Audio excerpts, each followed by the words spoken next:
জামালপুর অঞ্চলের বানিয়াজান কেন্দ্রের প্রথম আঞ্চলিক ওয়াকফ ইজতেমা ও পিতামাতা সম্মেলন অনুষ্ঠিত।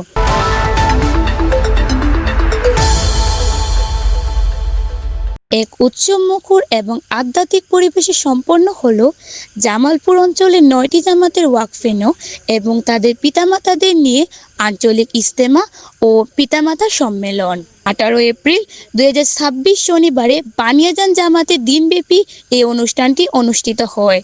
উদ্বোধনী অধিবেশন সকাল 9টায় আহমদিয়া মুসলিম জামাত বাংলাদেশের সহকারী ন্যাশনাল সেক্রেটারি ওয়াকফ জনাব মোহাম্মদ হালিম আহমদ হাজারীর সভাপতিত্বে পবিত্র কোরআন থেকে তেলাওয়াত ও নজম পাঠের মাধ্যমে শুরু হয়। এরপর জোনাল ইনচার্জ জনাব মোহাম্মদ আশিকুল ইসলাম সংক্ষিপ্ত বক্তব্য রাখেন এবং অনুষ্ঠানের সভাপতি জনাব হালিম আহমদ হাজারী স্বাগত বক্তব্য প্রদান করেন।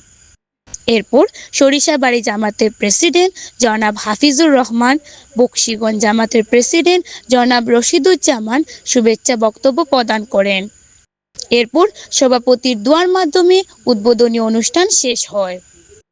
বাদ জোহর সম্মেলনের সমাপ্তি অনুষ্ঠান শুরু হয় আহমদিয়া মুসলিম জামাত বাংলাদেশের সহকারী ন্যাশনাল সেক্রেটারি ওয়াকফ জনাব মোহাম্মদ হালিম আহমদ হাজারীর সভাপতিত্বে পবিত্র কোরআন থেকে তেলাওয়াত ও নজম পাঠের মাধ্যমে।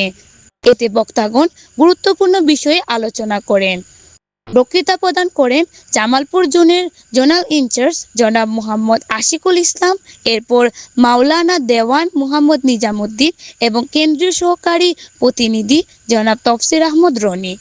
এছাড়াও দিনব্যাপী শিশুদের জন্য ছিল তালিমি ও খেলাধুলা প্রতিযোগিতা। বাদ যায়নি অভিভাবকদের আনন্দ। তাদের জন্য ছিল বিশেষ খেলার আয়োজন এবং বিজয়ীদের মাঝে আকর্ষণীয় পুরস্কার বিতরণ করা হয়। এছাড়াও ইজতেমায় অংশগ্রহণকারী সবার জন্য ছিল বিশেষ পুরস্কার। কলম, ইসমাইল ও মরিয়ম ম্যাগাজিন ওয়াকফ-এ-নূরদের সিলেবাস পুরস্কার হিসেবে প্রদান করেন। জামালপুর অঞ্চলের ওয়াকফ-এ-নূরদের আধ্যাত্মিক ও নৈতিক মান উন্নয়নে এই ইজতেমা বিশেষ ভূমিকা রাখবে বলে আয়োজকগণ আশা করেছেন। সবশেষে সভাপতির পরিচালিত সম্মিলিত দোয়ার মাধ্যমে এই সম্মেলনের সমাপ্তি ঘোষণা করা হয়। তাহসিন আহমদ চৌধুরী, সপ্তর্ষি মিডিয়া, নিউজ ডেস্ক।